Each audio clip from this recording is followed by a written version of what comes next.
Bonjour à toutes et à tous. Aujourd'hui, on est le jeudi 9 juillet 2026 et nos chers amis Richard Wolff et Michael Hatzner sont avec nous. Ravi de te retrouver, Michael. Ravi d'être ici. Laissez-moi vous dire ce qui s'est passé au cours des dernières 24 heures. Mardi, 4 ou 5 pétroliers ont essayé de traverser le détroit d'Ormuz en passant par la partie sud, près de la frontière omanaise. Puis, ils ont été frappés par les Iraniens. Ces pétroliers appartenaient à l'Arabie saoudite, au Qatar et aux Émirats arabes unis. Ils ont été touchés par les Iraniens. Juste après l'attaque, le secrétaire au Trésor des États-Unis a annoncé que les sanctions contre l'Iran dans les secteurs du pétrole et de l'énergie étaient rétablies. Donc après seulement 6 jours de levée ou de suspension des sanctions contre l'Iran, elles ont de nouveau été imposées.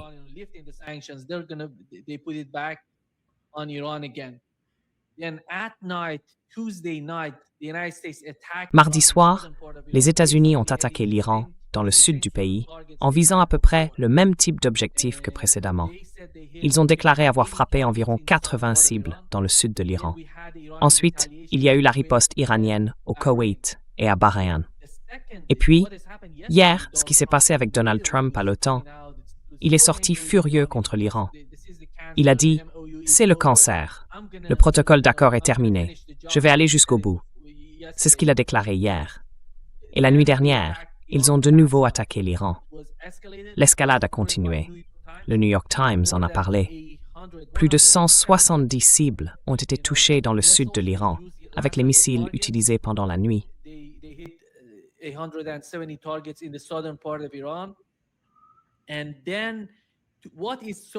Et puis, ce qui est vraiment important, c'est qu'ils ont touché l'un des ponts. Ce pont est crucial parce qu'il relie l'Iran à la Chine, dans la partie nord du pays. Et l'autre pont se trouve entre Téhéran et Machhad.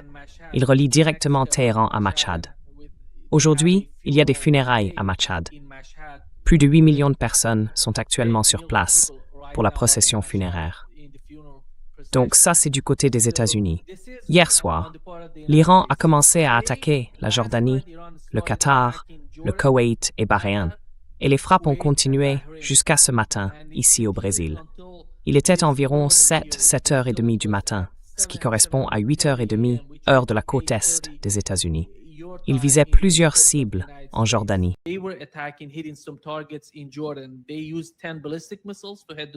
Ils ont utilisé 10 missiles balistiques pour frapper leurs cibles. La base américaine en Jordanie. Voilà le résultat. En ce moment, les États-Unis nous disent « Donald Trump affirme que selon les rapports, Washington prépare des opérations qui pourraient durer 4 à 5 semaines, voire 2 mois. Une guerre totale, comme il l'appelle. L'Iran est prêt. Ce qui se passe en Iran, à la frontière avec le Kurdistan irakien, c'est qu'ils ont envoyé beaucoup de troupes là-bas, de l'armée et des gardiens de la révolution pour contrôler la frontière. Ils pensent que les États-Unis pourraient tenter une incursion depuis cette zone, en s'appuyant sur des groupes terroristes présents au Kurdistan irakien. Voilà donc l'atmosphère en Iran, pendant qu'ils célèbrent les funérailles.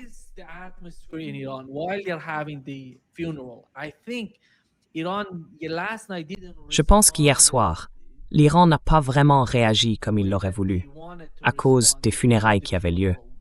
C'était en Irak d'ailleurs. Et aujourd'hui, c'est en Iran. Et ce soir, ce sera terminé. Les funérailles seront finies et ils vont reprendre le combat. Voilà où on en est, Richard.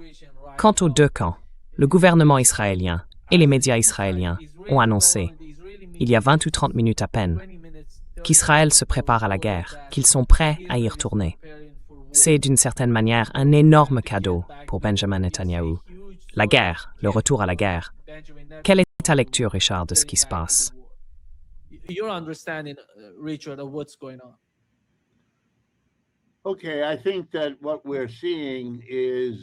Je pense que ce qu'on voit aujourd'hui, c'est la désintégration de tout l'ensemble d'accords, si on veut, qui avaient été mis en place après la Seconde Guerre mondiale. Ces accords ont tenu jusque dans les années 70, parce qu'à ce moment-là, l'Allemagne et le Japon s'étaient relevés. On a donc pu les maintenir un peu plus longtemps grâce à quelques mesures de circonstances, assez intéressantes d'ailleurs. Si on avait le temps, j'en parlerai. Mais dans les années 70, les économies européennes et américaines allaient vraiment mal, et il a fallu les sauver. Elles sortaient d'une génération de reconstruction après la guerre. Les États-Unis étaient alors dominants. Ce sont eux qui ont financé et assuré la reconstruction de l'Europe, du Japon, et ainsi de suite.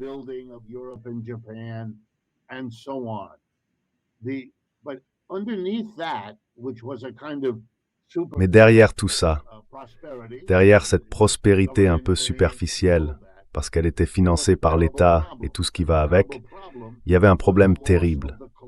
Et ce problème, c'était la disparition du système colonial. Les Premières et Secondes Guerres mondiales ont mis fin à ce programme colonial. Il faut bien comprendre que, pendant des siècles, les colonies ont servi de subvention au capitalisme européen. Gardez à l'esprit que la Belgique est un petit pays, alors que le Congo, en Afrique, est immense. Le capitalisme belge pouvait survivre parce qu'il bénéficiait d'un énorme afflux de richesses produites dans les colonies et grâce aux colonies. Et c'était vrai aussi pour l'Angleterre, pour la France et même pour l'Allemagne, jusqu'à ce qu'elle perde ses colonies à son tour.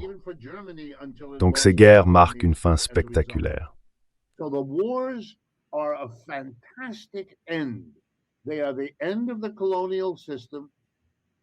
C'est la fin du système colonial et c'est la destruction mutuelle de tous les empires coloniaux que le capitalisme avait rendu possible, à une exception près, les États-Unis.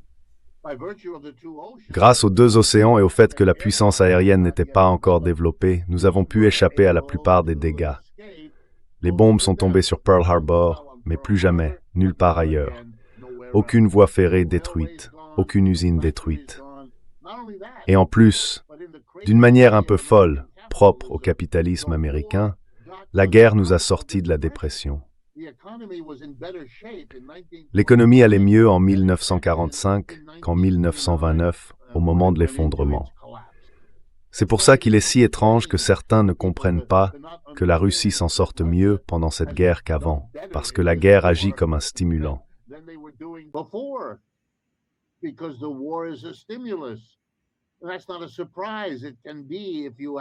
Ce n'est pas une surprise. Ça peut l'être, selon la configuration de la situation. Les Russes ne sont pas les États-Unis de 1929, mais eux aussi ont la capacité de stimuler leur économie, et c'est ce qu'ils ont fait. C'est pour ça que leurs taux de croissance sont aussi impressionnants pendant ces 4 années de guerre. Alors, ce qui a soutenu le capitalisme européen une fois les colonies perdues, après le petit coup de pouce de la reconstruction entre 1945 et 1975, c'est intéressant. Voilà ce que c'est. Une combinaison d'une explosion du crédit pour donner à des masses de gens un accès au crédit qu'ils n'avaient jamais eu auparavant. La carte de crédit moderne, celle que tout le monde a dans son portefeuille, c'est une invention des années 70.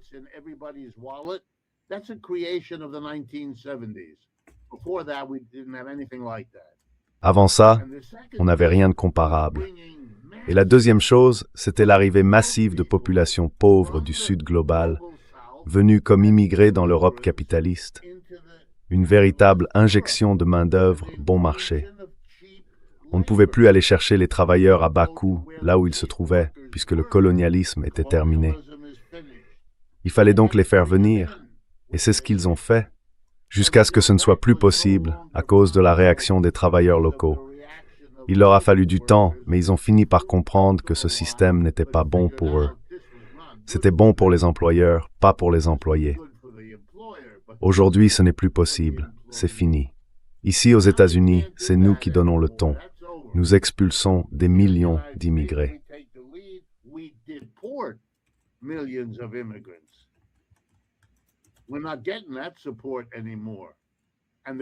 Nous ne recevons plus ce soutien, et le crédit est épuisé. Il n'y a plus grand-chose à en tirer. Et maintenant, j'arrive à ce point. Il y a une situation désespérée. Qu'est-ce qui va encore permettre à ce système économique de tenir? Et je pense que dans le cas de l'Europe, c'est une illusion.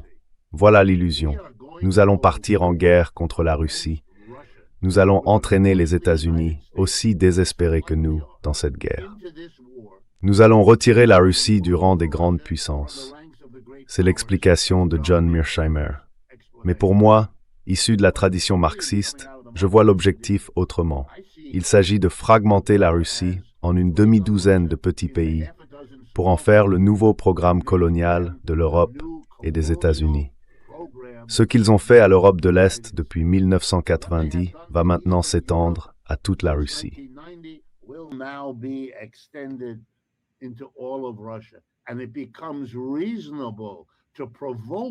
Et du coup, on en arrive à considérer comme raisonnable de provoquer la Russie encore et encore, jusqu'à la guerre, parce qu'ils n'ont plus d'autre option. Je veux dire, les dirigeants européens sont dans une situation impossible. Les États-Unis ont retiré leur soutien, les subventions, la couverture militaire, tout ce qu'ils finançaient. Ils n'ont plus d'énergie bon marché venant de Russie. Et pour leurs exportations, ils subissent la concurrence de la Chine qui les écrase. Ils n'ont plus rien. Tout semble aller très mal pour eux. Leur croissance est quasiment nulle. Volkswagen tient même des réunions aux États-Unis pour savoir s'ils doivent déplacer leur siège. Quoi? Les États-Unis viennent juste de fermer leur marché automobile.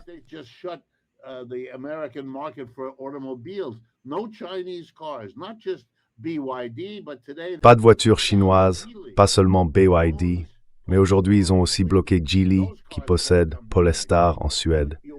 Et ces voitures ne peuvent pas venir aux États-Unis.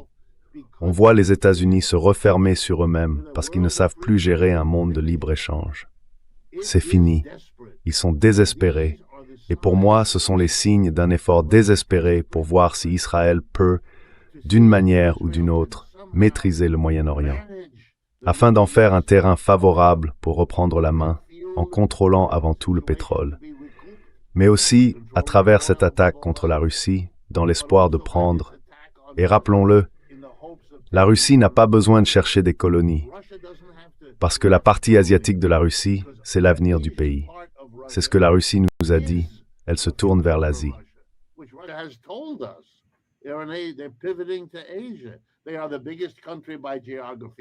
De toute façon, c'est le plus grand pays du monde par sa superficie, et les immenses étendues de l'Asie n'ont jamais vraiment été développées.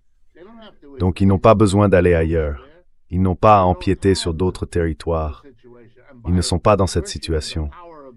Et grâce à la puissance de l'État, ils sont beaucoup plus souples et flexibles dans la façon dont ils utilisent leurs excédents et choisissent où investir.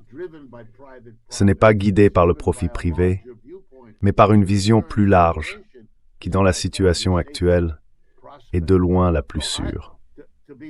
Alors pour être franc, comme je le disais avant qu'on entre en direct, en observant les événements au jour le jour, je pense qu'il y a un plus grand risque de troisième guerre mondiale à cause des provocations de l'Europe envers la Russie que dans la région déjà instable du Moyen-Orient, avec l'Iran et Israël.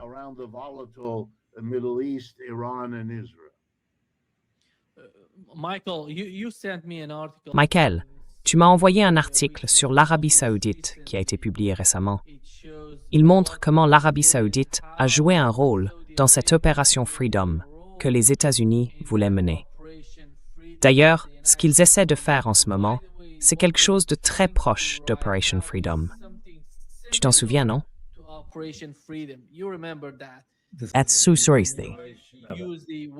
Utiliser les navires de guerre dans le détroit d'Ormuz pour aider ces pétroliers à passer.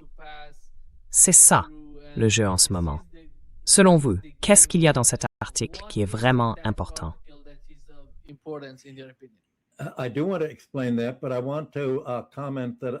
Je veux bien expliquer ça, mais d'abord, je voudrais dire que je soutiens les 2 points principaux que Richard a soulevés et qu'ils sont liés à l'opération Freedom. Le premier point, c'est que la Seconde Guerre mondiale a mis fin au colonialisme européen. Le deuxième, c'est l'importance de cette guerre pour l'Union européenne et pour les États-Unis, directement en lien avec la Russie. Et je suis d'accord sur les deux, ils sont essentiels. Mais la fin du colonialisme européen ne s'est pas vraiment arrêtée avec la Seconde Guerre mondiale, surtout dans les pays de l'OPEP, et en particulier dans ce qui est devenu les Émirats arabes unis. Parce que le Royaume-Uni a en quelque sorte installé la famille dirigeante et lui a donné, comme vous le savez sûrement très bien, le contrôle de Bahreïn, des Émirats, d'Abu Dhabi, de tout l'ensemble. Abu Dhabi, the whole group. And as the United States, Et quand les États-Unis ont absorbé l'Empire britannique, puis après avoir soutenu l'Empire français en Asie du Sud-Est, l'ont à leur tour absorbé, ils ont en fait repris à leur compte le colonialisme européen, français et britannique au Moyen-Orient. Cela comprenait le renversement du gouvernement élu de Mossadegh en Iran, l'installation du Shah et tout ce qui s'en est suivi. La véritable fin du colonialisme européen dans cette région, qu'on appelait alors le Proche-Orient, c'est la guerre entre l'Égypte et Israël en 1973. C'est à ce moment-là que le président Nixon a suggéré d'envahir l'Arabie saoudite, parce que ce pays menait l'embargo pétrolier arabe contre les ventes de pétrole aux États-Unis. against oil sales to the United States. It was Britain at that time that actually tried to. À cette époque, c'est la Grande-Bretagne qui a essayé de dissuader Nixon d'envahir l'Asie de l'Ouest, en lui expliquant exactement ce qui allait se passer, que cela déstabiliserait la région et qu'elle se retournerait non seulement contre les États-Unis, mais aussi contre l'Europe. Ce mémo a été déclassifié 30 ans plus tard, comme le prévoit la loi britannique, et tout a été réexaminé. Et c'est très important de noter que dimanche dernier, comme vous venez de le dire, le site officiel saoudien a publié toute l'histoire expliquant pourquoi l'opération Freedom de Trump avait été annulée. Cette histoire n'avait jamais été racontée auparavant, et l'article exposait toute la logique de ce qui s'était passé.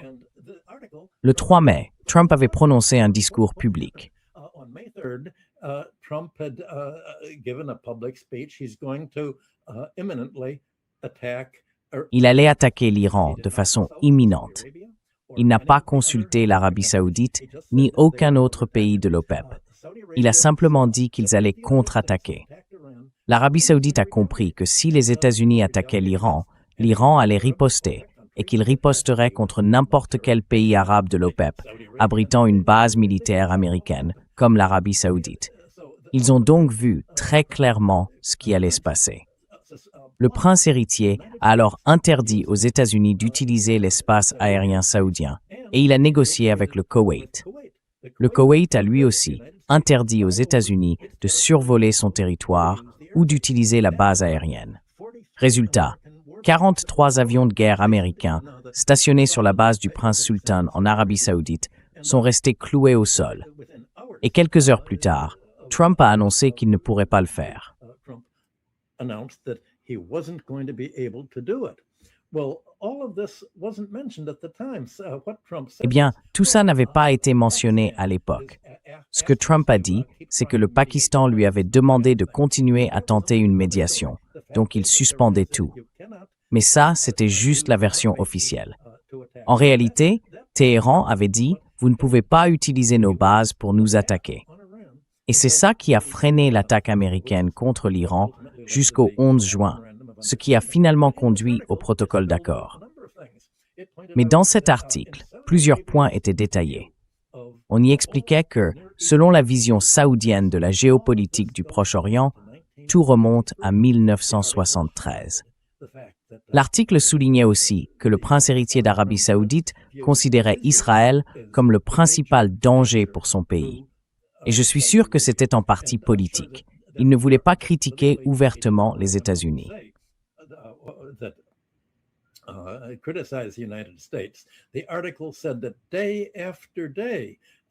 L'article disait que, jour après jour, encore et encore, le président Trump appelait le prince héritier en lui demandant sans cesse « Vous ne laisserez pas nos avions atterrir ?» Et l'Arabie saoudite répondait non. Ils avaient Rubio, ils avaient Vance, tout le monde l'appelait. Mais lui, il a tenu bon. Il a dit « Vous ne pouvez pas survoler notre territoire, nous ne vous soutiendrons pas. » Tout ça n'a été révélé que lorsque l'Arabie saoudite l'a rendu public dimanche dernier. Et je pense que c'est un avertissement, une façon de préparer le terrain. L'article a été publié sur le site Saudiar, qui appartient à la Maison des Saouds, et il donnait tout le contexte. Après ces 4 jours d'interruption, Les États-Unis étaient, disons-le, furieux. Et l'Arabie saoudite a cherché à calmer les choses en organisant le plus grand achat d'armes de l'histoire américaine. 142 milliards de dollars d'armes promises par Riyad. Mais l'article souligne, avec un petit rire, que le prince héritier savait très bien que les États-Unis n'ont pas la capacité de production nécessaire pour fabriquer davantage de missiles patriotes, ni toutes les autres armes. Patriot missiles or all of the other arms. It takes years and years to begin. Il faut des années et des années avant de commencer à fournir ce genre d'équipement. Et l'argent, lui, ne sera versé aux États-Unis que lorsque les armes seront livrées, bien des années plus tard. L'article soulignait d'ailleurs que l'Arabie saoudite avait déclaré ne pas pouvoir recevoir ces armes à temps pour pouvoir réellement les utiliser. Donc ça ne leur servira à rien.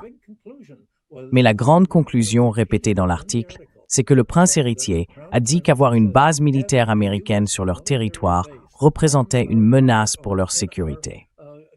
La promesse, à l'origine, c'était que ces bases américaines allaient les soutenir, les protéger. Contre qui, au juste? Eh bien, vraisemblablement contre l'Iran.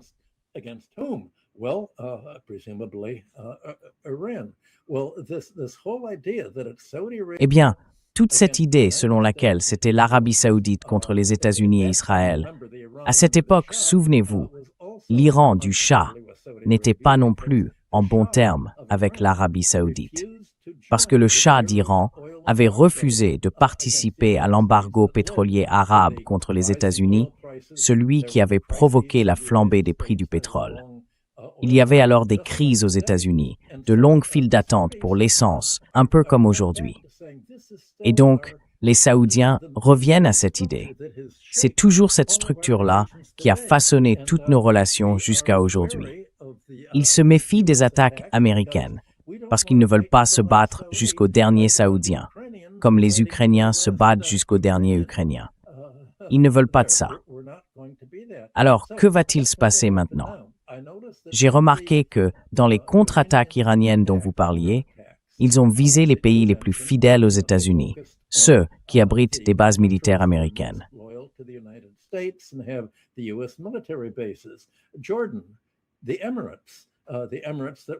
La Jordanie, les Émirats restent un vestige du colonialisme britannique et tout ce qui va avec. Comme Richard l'a dit, l'une des fonctions de la guerre est politique. C'est aussi d'effacer les vestiges du colonialisme. Eh bien, cette guerre-là va justement balayer certains des derniers vestiges du colonialisme européen et du colonialisme financier américain en Asie de l'Ouest. C'est ça, en réalité, qu'on voit se dérouler. Et on voit bien ce que veulent les États-Unis. Pourquoi se battent-ils contre l'Iran? Ils veulent monopoliser le commerce mondial du pétrole. Parce que s'ils y parviennent, ils peuvent empêcher les pays d'acheter à d'autres, comme l'Iran, le Venezuela ou la Russie, qui ne sont pas sous contrôle américain. Et ainsi, les États-Unis peuvent augmenter les rentes tirées des ressources naturelles, notamment du pétrole.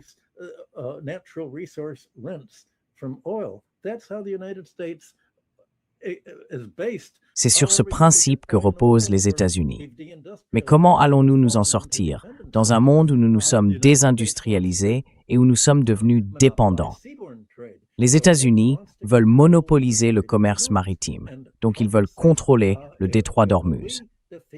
Et Trump a dit, quand nous aurons vaincu l'Iran, premièrement, nous contrôlerons le détroit d'Ormuz, et ensuite, nous exigerons ce qui arrive après une guerre, des réparations. Nous allons faire à l'Iran ce que nous avons fait au Venezuela. Nous allons saisir leur pétrole et leur faire payer des réparations pour couvrir tous les coûts des armes que nous avons utilisées pour nous défendre contre la contre-attaque de l'Iran, une contre-attaque menée pour se protéger. Nous allons rembourser notre armée. Pour cela, sans doute, des milliers de milliards de dollars de dépenses militaires, ainsi que nos alliés qui ont été attaqués par l'Iran, en particulier Israël.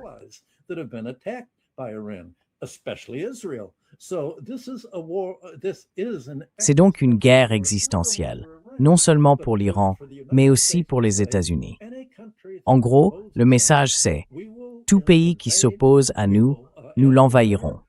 Et en tant que vainqueurs, nous aurons le droit d'imposer des réparations, c'est-à-dire de prendre toutes les devises étrangères, tout l'excédent économique que ces pays produisent, comme nous l'avons fait au Venezuela. On voit bien que tout cela est aussi lié à la guerre en Russie.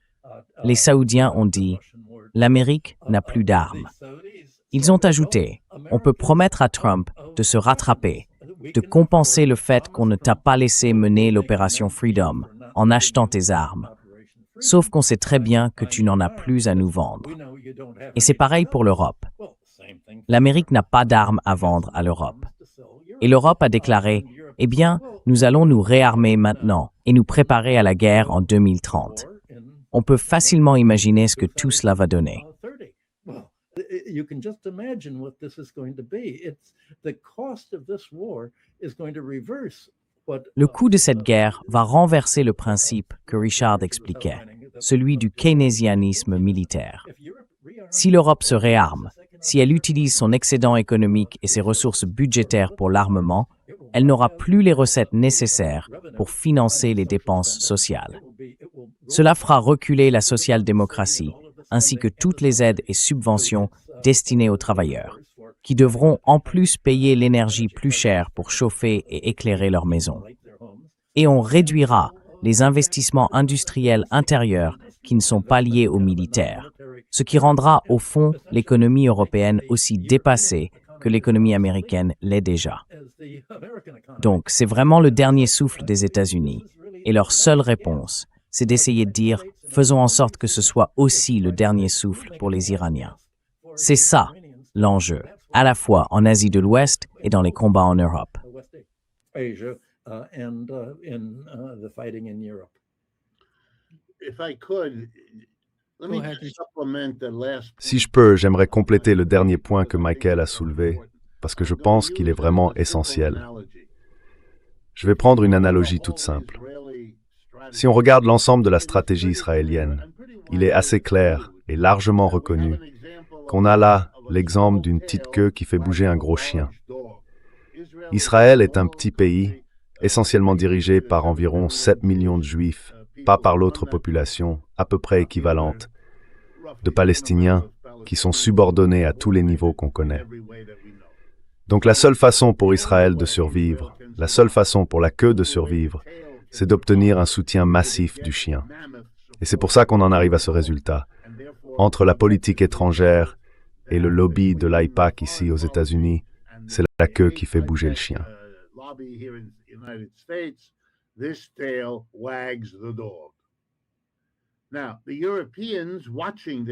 Les Européens qui regardent tout ça ont bien compris et ils font exactement la même chose. Mais eux, c'est une bien plus grande queue, donc ils ont un rôle beaucoup plus important à jouer. Ils ne sont pas petits. Leur population est plus nombreuse que celle des États-Unis, mais ils n'ont pas la même puissance économique. Pour eux, survivre aujourd'hui veut dire dépendre encore plus des États-Unis, peut-être plus que jamais. Et cela arrive justement au moment où les États-Unis, avec leurs propres problèmes, cherchent à régler leurs difficultés et se retirent du soutien à l'Europe. Ce qui place les Européens dans une situation incroyablement difficile. Ils ont perdu la main-d'œuvre bon marché, les immigrés, ils ne peuvent plus en faire venir. Et la pression à l'intérieur des pays européens, maintenant, c'est de les faire partir.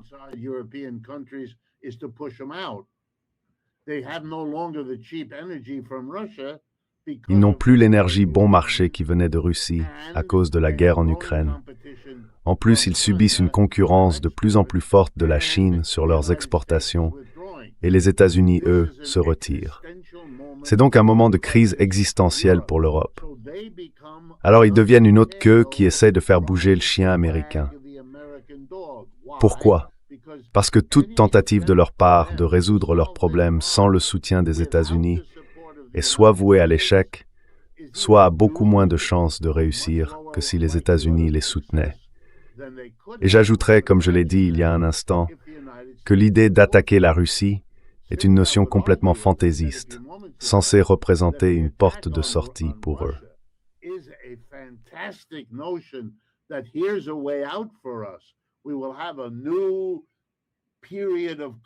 Nous allons entrer dans une nouvelle période de colonisation, en colonisant ce qui fut autrefois la Russie. Après l'avoir vaincue, on la découpera en 4 pays, ou 5, peu importe, et on les répartira entre les Italiens, les Britanniques, les Français et bien sûr les Américains et les Japonais, juste pour qu'ils acceptent le plan.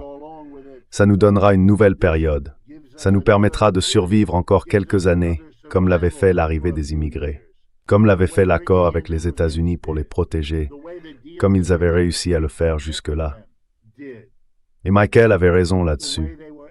Le colonialisme économique a continué, même après que l'indépendance politique a mis fin aux colonies officielles. Regardez ce que la France a fait avec toutes ses anciennes colonies en Afrique.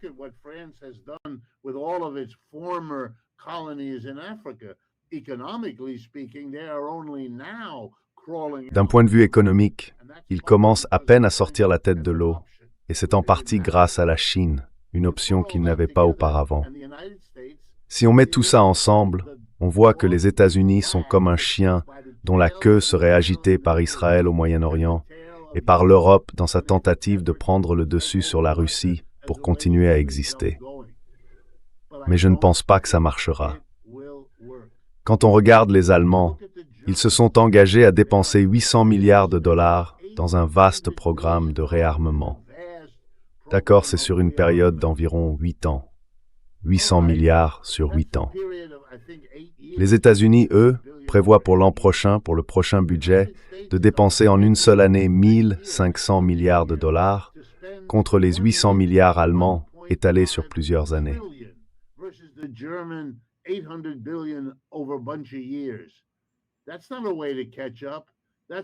Ce n'est pas une façon de rattraper le retard.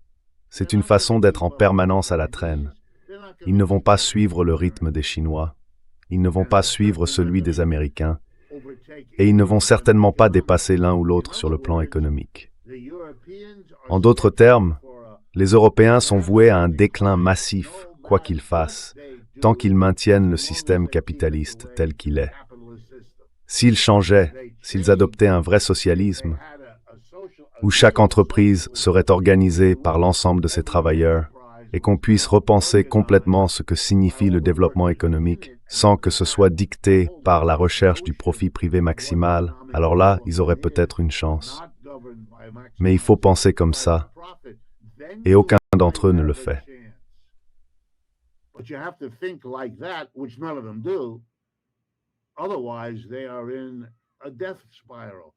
Sinon, ils sont dans une spirale de mort. Et le seul vrai risque, et là je précise que je ne fais que reprendre ce que disent, sans le vernis marxiste, Marjorie Taylor Greene et Tucker Carlson, c'est qu'ils commencent à comprendre que la queue qui remue le chien, dans leur cas, c'est Israël sur lequel ils se concentrent, mais qu'à terme, ils verront bien que l'Europe, c'est pareil. Aujourd'hui, ils craignent que si ça continue, la queue finisse par s'effondrer et entraîne le chien avec elle.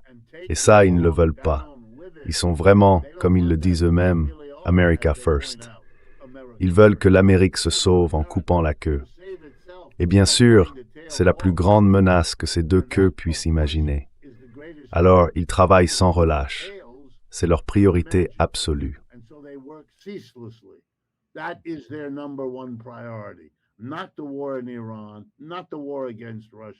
Pas la guerre en Iran, pas la guerre contre la Russie, mais essayer de maintenir les États-Unis, de ramener d'une certaine façon les États-Unis dans une relation de soutien avec eux. Le désespoir des Ukrainiens quand ils visent des stations-service ou des raffineries en Europe, c'est pour créer l'illusion que l'Ukraine pourrait gagner. C'est de la folie en Russie, en Russie. Mais c'est une manière de soutenir aux États-Unis l'opinion publique. Regardez comment les médias américains s'emballent à chaque fois qu'une roquette touche une raffinerie ou qu'il y a une file de voitures à une station-service quelque part en Russie. Tous ceux qui étudient sérieusement la question vous le diront. Est-ce que ça fait du tort à la Russie? Oui. Est-ce que ça change fondamentalement la donne? Non.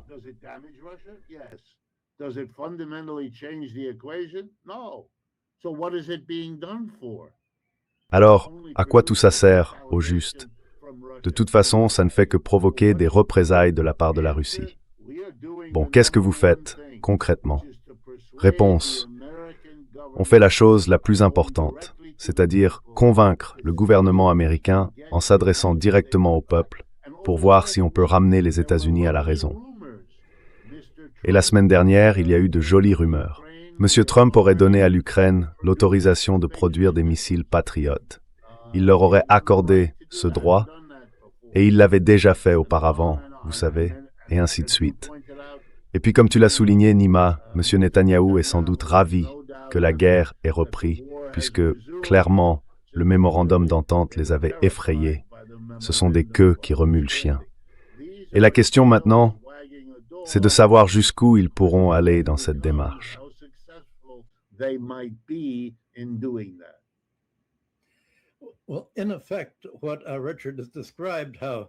Eh bien, en fait, ce que Richard vient de décrire, c'est la manière dont les Européens renversent complètement Clausewitz.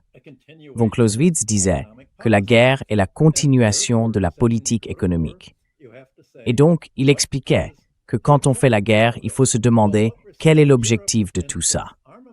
Or, ce qu'on voit aujourd'hui en Europe, avec son réarmement face à la Russie et son soutien à l'Ukraine, c'est que la politique, tout simplement, c'est d'aller à la guerre. Mais quel pourrait bien être le résultat final que l'Europe espère obtenir? La seule chose que je vois, c'est que l'Europe espère agir comme un vainqueur. Elle veut faire à la Russie ce qu'elle a fait en Afrique, la découper en colonies, lui imposer des réparations et, en somme, s'emparer de toutes ses ressources naturelles. L'idée serait d'utiliser les revenus tirés de ces ressources pour se verser des réparations, afin de financer son propre budget et soutenir son économie. Exactement comme les États-Unis essaient de le faire, mais par des moyens financiers en exploitant d'autres pays.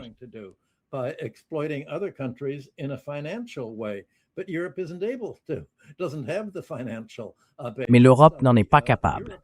Elle n'a pas la base financière nécessaire. Elle a détruit l'euro comme monnaie de réserve étrangère quand elle a confisqué les 300 milliards de dollars d'or et de dépôts russes placés chez Euroclear, en Belgique.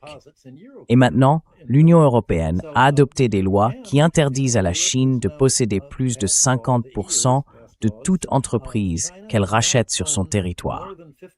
En clair, elle a bloqué la Chine, l'empêchant d'apporter les investissements et la technologie dont l'Europe a besoin.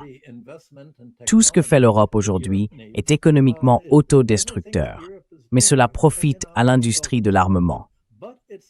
Et dans les accords conclus par Trump et l'OTAN en Turquie ces derniers jours, il a été décidé que les États-Unis allaient permettre à Raytheon et à d'autres fabricants d'armes américains de créer leur propre filiale en Europe pour y produire des armements.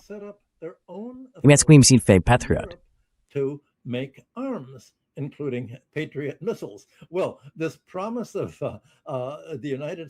Eh bien, cette promesse des États-Unis de fournir des missiles Patriot à l'Ukraine rejoint en fait ce que les Saoudiens ont déjà souligné.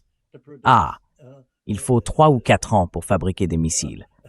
Leur production est longue, avec énormément de fournisseurs différents. Donc, il n'y aura aucun soutien en missiles Patriot avant que la guerre entre l'OTAN, les États-Unis et la Russie n'entre dans une toute nouvelle phase. Une phase qui rendra la question des Patriots complètement dépassée, en réalité.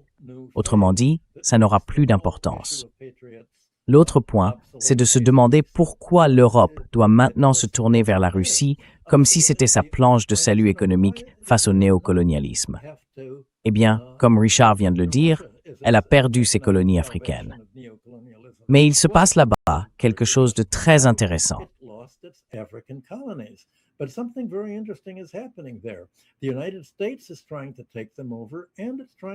Les États-Unis essaient de les prendre sous leur contrôle, et ils le font avec les terroristes wahhabites au Mali. Je pourrais citer toute une liste de pays africains où les terroristes sunnites wahhabites tentent de s'imposer, pendant que les États-Unis bombardent le nord-est de l'Afrique. Encore les Somaliens, encore et encore, en essayant d'utiliser tout ça pour garder la main sur l'Afghanistan.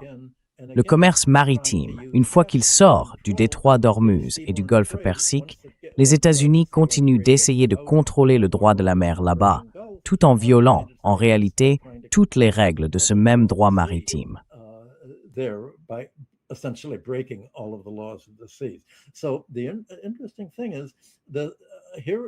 qui est intéressant, c'est que les Saoudiens s'inquiètent d'une éventuelle attaque des États-Unis si jamais ils autorisent Washington à utiliser leur espace aérien et leurs aéroports pour frapper l'Iran.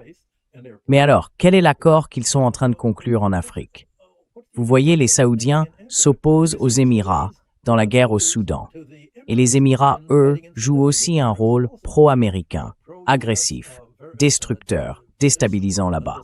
On voit donc la guerre au Moyen-Orient s'étendre et se propager jusqu'en Afrique. Alors, que va-t-il se passer dans le reste du monde, maintenant qu'on voit le détroit d'Ormuz se refermer à nouveau, comme l'Iran vient de le faire?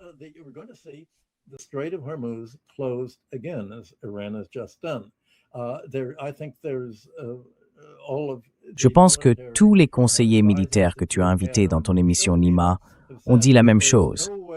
Il n'y a aucun moyen pour les États-Unis d'empêcher l'Iran de prendre le contrôle. Les États-Unis disent « Ah, c'est contraire au droit de la mer » et ils laissent passer à travers le territoire iranien. Mais la réponse de l'Iran, c'est « Il n'y a plus de droit de la mer. Il n'y a plus de droit international. Il n'y a plus de droit de la guerre. » Comment peut-il encore y avoir un droit de la mer quand on bombarde des bateaux de pêche iraniens en disant peut-être qu'ils vont attaquer un pétrolier?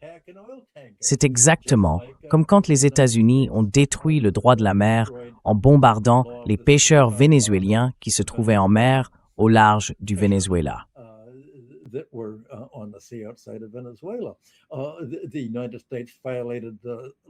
Les États-Unis ont violé le droit de la mer en faisant attaquer par l'OTAN le transport de pétrole russe à travers la mer Baltique. Et hier encore, il y a eu une autre attaque de l'OTAN contre un pétrolier russe. Autrement dit, les États-Unis disent clairement « Nous n'allons pas seulement mener une guerre entre les producteurs de pétrole d'Asie de l'Ouest. Si nous ne pouvons pas contrôler l'OPEP, nous la détruirons. C'est notre politique. Tout pays qui possède une ressource que nous voulons et qui refuse de nous la donner, si nous ne pouvons pas la prendre, nous la détruirons pour que personne d'autre ne l'obtienne. Ainsi, nous pourrons garder le contrôle de toutes les ressources que nous considérons comme relevant de notre intérêt national, c'est-à-dire tout ce dont les autres pays ont besoin et que nous pouvons monopoliser, afin de l'utiliser comme un instrument de pression économique contre eux.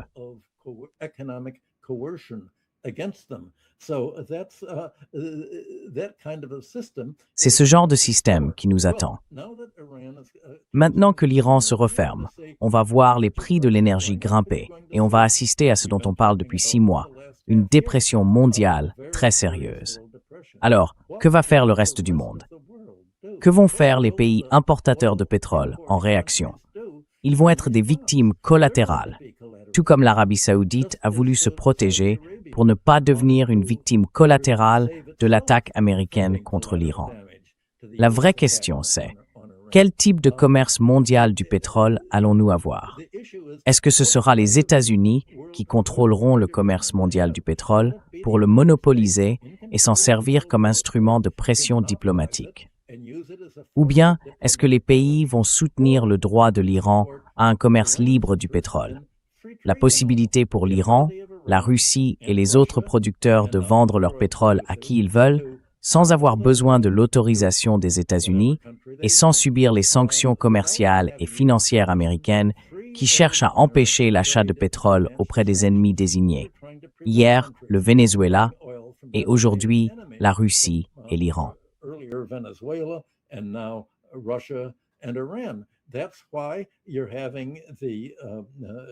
C'est pour ça que vous faites suivre aux Ukrainiens les instructions américaines pour bombarder les raffineries de pétrole russe.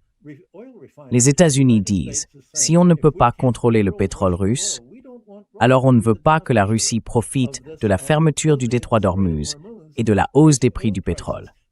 Donc, si l'Iran ferme le détroit d'Ormuz, on aura une guerre ouverte contre la Russie pour détruire ses raffineries et sa capacité de production pétrolière. Et vous pensez qu'on veut éviter une dépression mondiale? Attendez de voir quand on aura arrêté la production pétrolière russe, pris le contrôle du Venezuela et mis la main dessus. Le monde entier sera privé d'énergie, l'industrie s'arrêtera et ça provoquera une dépression mondiale.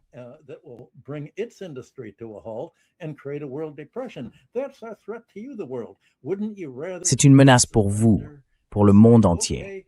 Vous ne préféreriez pas simplement vous rendre et dire « D'accord, arrêtez de nous bombarder, arrêtez de nuire à notre économie, on vous laisse prendre le contrôle. » C'est ça, le rêve américain, que tous les autres pays finissent par se rendre.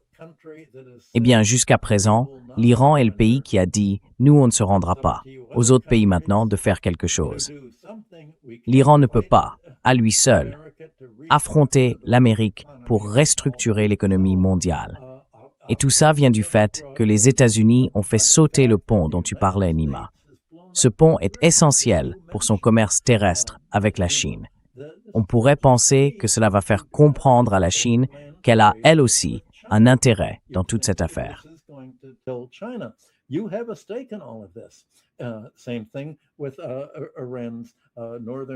C'est la même chose avec le commerce du nord de l'Iran avec la Russie. C'est pour ça que la Russie est si préoccupée par l'Asie de l'Ouest. C'est la route qui mène directement à son flanc sud. Donc tout le lien entre l'OPEP, les pays d'Asie de l'Ouest, la Russie et la Chine fait partie d'une stratégie internationale beaucoup plus vaste. Et les autres pays n'ont pas poussé la réflexion aussi loin que les États-Unis, qui ont élaboré toute une doctrine sur la manière de contrôler le monde entier en contrôlant le pétrole, le commerce de l'énergie, l'intelligence artificielle, la technologie militaire, tout ce dont les autres pays dépendent et qu'on peut couper pour les affamer jusqu'à ce qu'ils cèdent.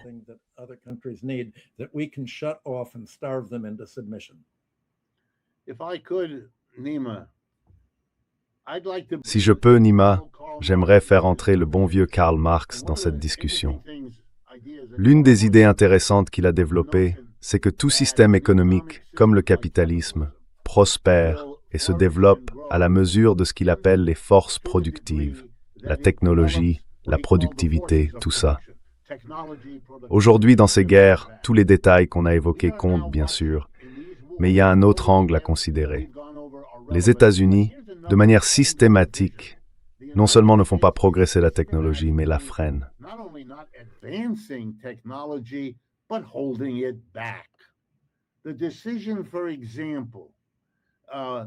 La décision, par exemple, d'empêcher BYD de vendre ce que tout le monde reconnaît comme les véhicules électriques les plus performants et les moins chers, a été suivie hier d'une nouvelle mesure. Le gouvernement des États-Unis a interdit aux Suédois qui fabriquent une voiture en Suède, mais dont l'entreprise appartient majoritairement au groupe Geely, qui est chinois, de continuer à vendre. À cause de ça, ils sont maintenant bloqués. Ils vendaient déjà aux États-Unis, mais ils doivent arrêter cette année. D'accord? Autrement dit, on prive le système économique américain des voitures et des camions électriques les plus efficaces, et on ne fait pas progresser la technologie.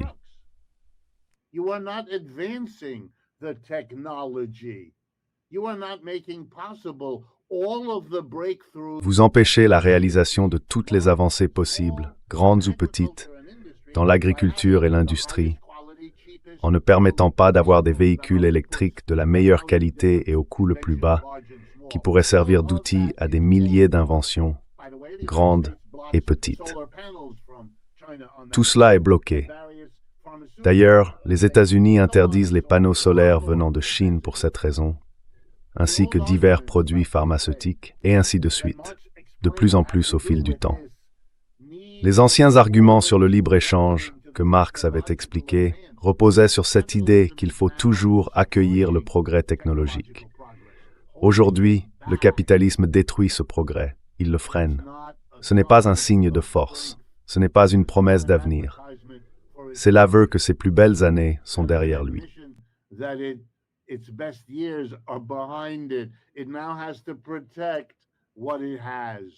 Aujourd'hui, il faut qu'ils protègent ce qu'ils ont.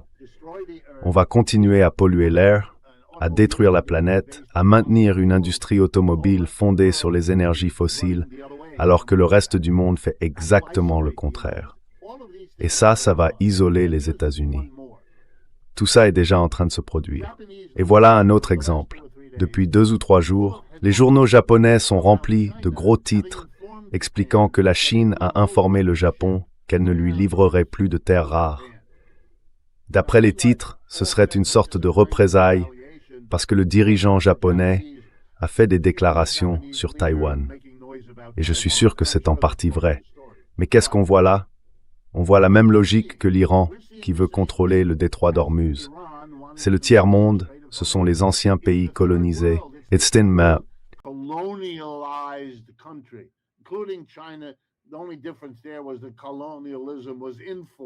La seule différence, c'est que le colonialisme là était informel, pas du type officiel.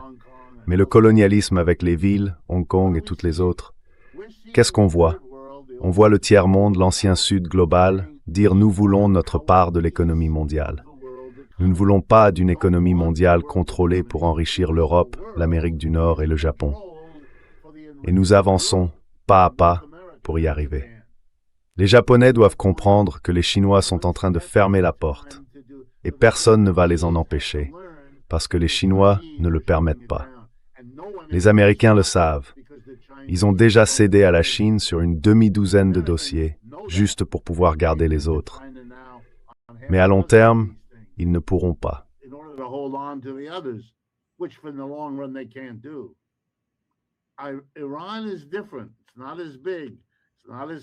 L'Iran, c'est différent. C'est pas aussi grand, pas aussi puissant. Il n'a pas encore l'arme nucléaire. Mais au fond, c'est la même chose. Nous, les Iraniens, on veut simplement une part du commerce mondial que vous, les colonialistes, avez organisé, assuré, financé, protégé avec vos marines pour qu'on puisse en tirer quelque chose. On regarde nos ressources, notre pétrole, partir chez vous.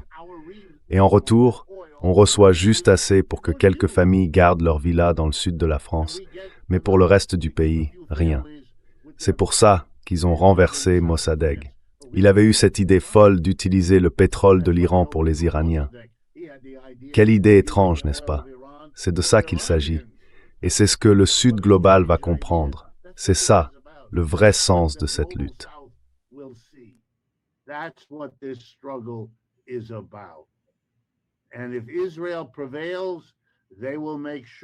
Et si Israël l'emporte, ils feront en sorte que le modèle colonial, qui est celui de leur propre pays, s'applique dans toute cette partie de l'Asie. C'est pour ça qu'ils sont là. Et s'ils n'y arrivent pas, ils savent mieux que quiconque qu'ils deviendront une queue que le chien finit par couper. Parce que la seule utilité de cette queue, c'est d'être un agent de la gestion du monde, pour faire circuler les ressources vers le centre. Mais ça, c'est fini maintenant. Ça ira plus vite, plus lentement, avec des détours, des zigzags. Mais le pays le plus riche de la planète est en train de combattre l'un des plus pauvres, pour savoir si cela marquera une nouvelle étape dans l'émergence du Sud global, ou si ce moment peut encore être repoussé de quelques années. C'est ça l'enjeu.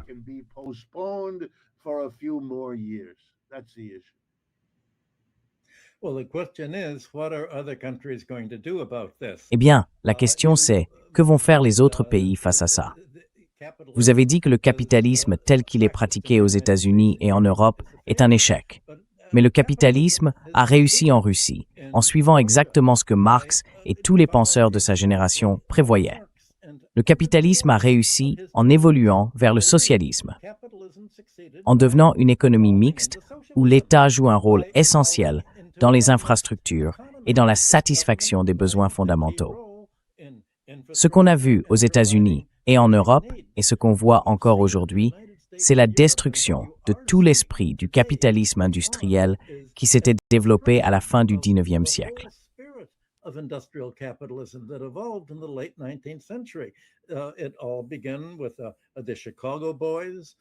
Tout a commencé avec les Chicago Boys, Milton Friedman, Margaret Thatcher, Ronald Reagan, qui disaient « Débarrassez-vous de l'État, privatisez, transformez toutes les infrastructures publiques en monopoles et financez toute l'économie. » Et quand cette financiarisation a fini par désindustrialiser les économies industrielles américaines et européennes, cela a ouvert la voie à la Chine.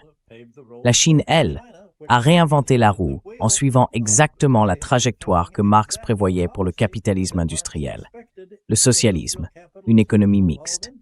Elle n'a pas laissé la finance, les monopoles et la recherche de rente gagner de l'argent en dormant, sans travailler, prendre le dessus.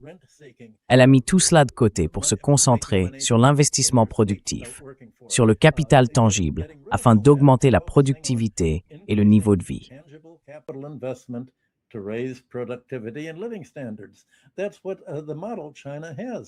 C'est le modèle que la Chine a adopté. Et c'est vraiment ça qui menace autant les États-Unis, au point qu'ils se disent « il vaut mieux faire la guerre maintenant ». La Chine est l'ennemi parce qu'elle est l'ennemi, pas parce qu'elle serait une rivale industrielle. Nous ne sommes pas rivaux, puisque nous ne sommes plus industriels. Elle est l'ennemi parce qu'elle montre qu'il existe une alternative. Les guerres que mènent les États-Unis en Iran, celles de l'OTAN contre la Russie, ou encore les interventions en Afrique et au Venezuela. Tout cela vise à dire qu'il n'y a pas d'alternative à notre capitalisme post-industriel, purement prédateur. On pourrait appeler ça du néo-féodalisme, un retour à une économie de rente dont le capitalisme industriel était censé libérer les nations.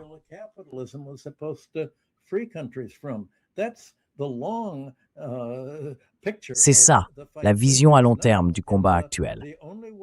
Et la seule façon pour le Sud global et pour la majorité mondiale de faire face à ce qui se passe, c'est de dire clairement ce qu'il faut faire, en adoptant une perspective structurelle à long terme. Quel type d'économie voulons-nous? Quel type de commerce mondial, d'investissement, de système monétaire et financier voulons-nous? L'économie sera-t-elle dirigée au service du système financier et du système militaire pour imposer en quelque sorte cette dollarisation? Ou bien allons-nous créer une alternative? C'est vraiment la question essentielle, celle dont je crois nous parlons depuis environ un an.